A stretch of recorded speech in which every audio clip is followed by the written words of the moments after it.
today. We've got Will Altazan, Chris Fry, and the legendary Jonathan Murray. She said, "Hey, inside this bathroom, I've got a python." Nice. And she opened the door. This thing had to have been 20 foot long, and All right. I mean, it was Come on. huge. And I'm sure I said something I probably shouldn't have said in front of the client. Good afternoon, Pegler peeps. It's a beautiful October afternoon here in Mountain Home, Arkansas. And I'm with probably three of the best agents I've ever been around in my life today.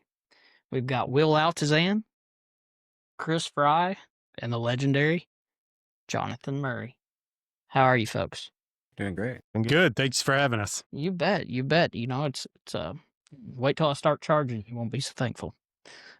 So anyway, so we're here and we're gonna let you guys get to know Will and Jonathan and Chris a little bit better. So why don't we just hit the ground running with Chris? And you know, you just started in real estate, and why don't you tell us a little bit about how it's going and how you liking it? Man, I got to tell you, I'm having a really great time. I've got a pretty extensive background in aerial photography, and I've worked with a lot of real estate agents over the years. I think that's ultimately what led me into the real estate market. I am originally a native here from Mountain Home, and I've got a lot of family members that are in the medical or law enforcement industry. And just over the handful of years, I eventually I moved away for a while and went offshore into the Gulf of Mexico or America and worked in the oil industry. And ultimately, after several years, realized that this was probably the best place to settle down and raise a family. It's a good community, retirement community, newlyweds, nearly deads, a lot of things going on here, a lot of growth in the area. And, was very blessed to be at Great Escapes RV Supercenter for a handful of years and help out with marketing and advertising there. And ultimately, kind of fast forward, just kind of got to a point where I was looking into the real estate aspect of it and was went ahead and went to the class and got that all taken care of. And so now I think I'm about 5-6 months into it and just been really learning a lot and teaming up with a lot of the other realtors here and helping them advertise their properties. And it's just been beyond a blessing. Yeah, you do a great job. It's pretty amazing what you can do with that drone and everything that you do with that. So, well, let's get with you, Will. What led you to real estate? I know you was a big law dog there for a while, and Well, as a law dog, as you call it, you only work 6 months out of the year. So I got into it part-time, and I quickly learned that it's not a part-time job. You got to be in it. And now I'm here. Been doing it over 12 years. would you do it again? Of course. All right, good answer.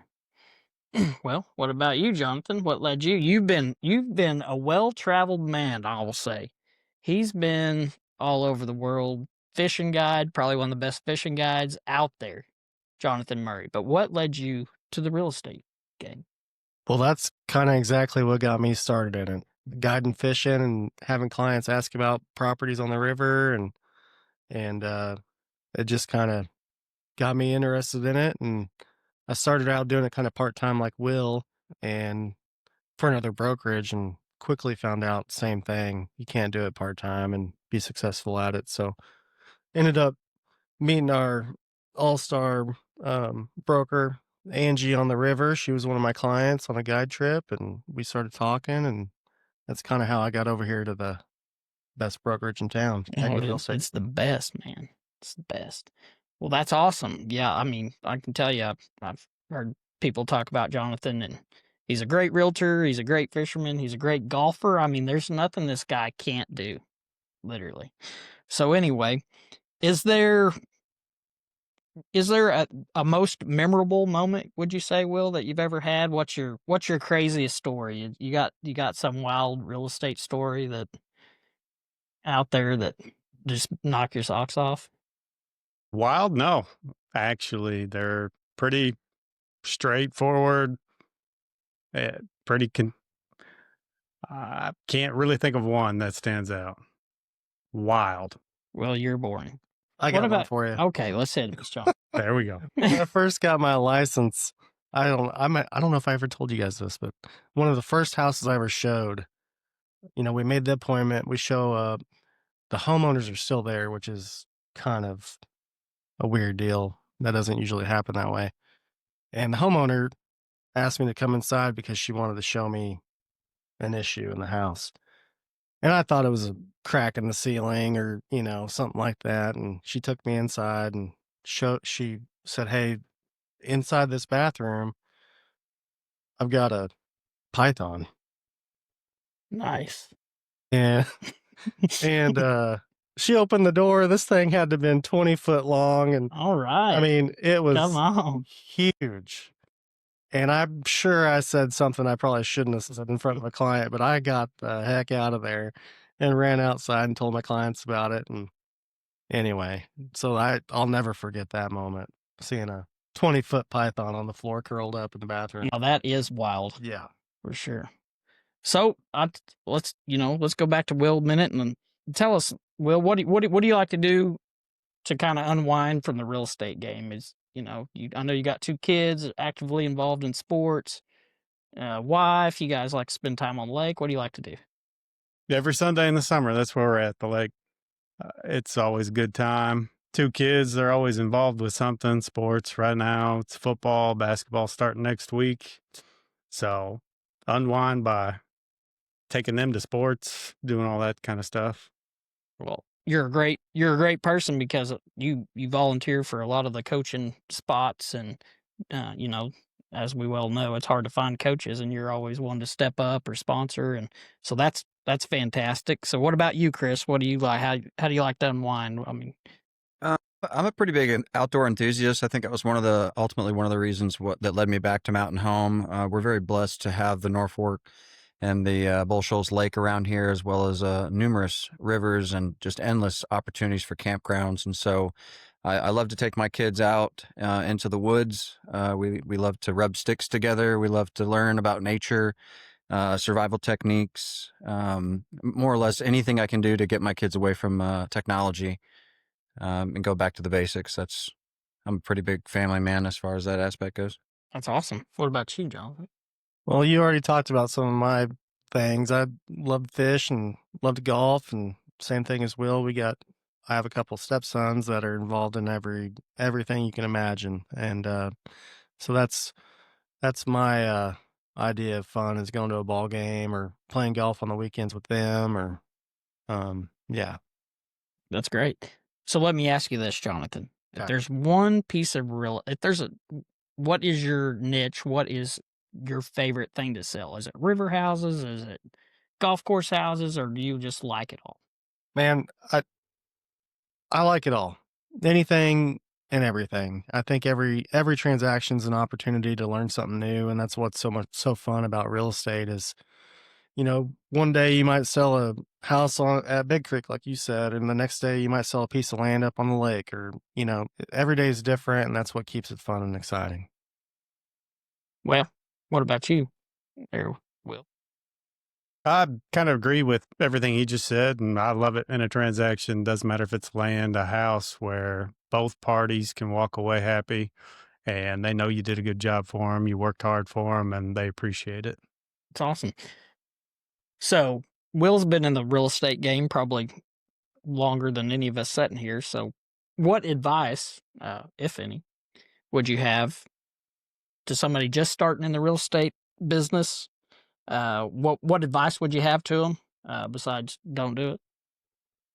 Well, for me personally, I think I was blessed with being able to get into it part-time because I still had some income coming in, but I've heard anything from 6 months to 12 months to 2 years that somebody needs to save up. And for me, the advice would probably be about a year. Have a year's worth of income saved up. That way you can provide for your family still, because those checks are going to come in immediately. And you're going to have to advertise. You're going to have to be personable, outgoing, and you're going to have to want it. It's all about, to me, it's how you connect with people. If you connect with people really well, I think you do well in this business. If you don't, it makes it a little bit more challenging. Sure. So, Chris, I know you hadn't been in here very long, excuse me, but what is one thing as a new agent you have found that's probably the most difficult? The most difficult, it just have to be, understanding the client, their wants and needs, coming up with a realistic number that's not, completely out of the blue as far as selling price goes, and just more or less, just making sure all your T's are crossed and your I's are dotted as far as the paperwork and stuff goes. That's probably the most important. It's not necessarily difficult. It's just a step-by-step process that you want to make sure that it's ironed out, so once you go to closing, all of your paperwork and stuff is lined out correctly. All right. So, Will, what do you think the biggest mistake new real estate agents make when they start kind of getting, and they start making a little money and they start, finding a little bit of success? What do you think is their biggest mistake that they make right off the bat? A lot of them I see, they put their money in the wrong places, or they say, oh, this is going to be easy, and they'll go spend it and buy something they shouldn't, and it's gone before you know it, because it's if you're not out there working, hustling, it can be gone quick. Yeah, exactly. Yeah, I mean, this, our success comes off on it comes from a strong market, and if the market's not there, then you need to rely on when it was strong, and what's not what you, it's what you save in this business. And um but what about you, Jonathan? What would you think the most common mistake you see with people when they first start in the business, and how they could avoid it? I think,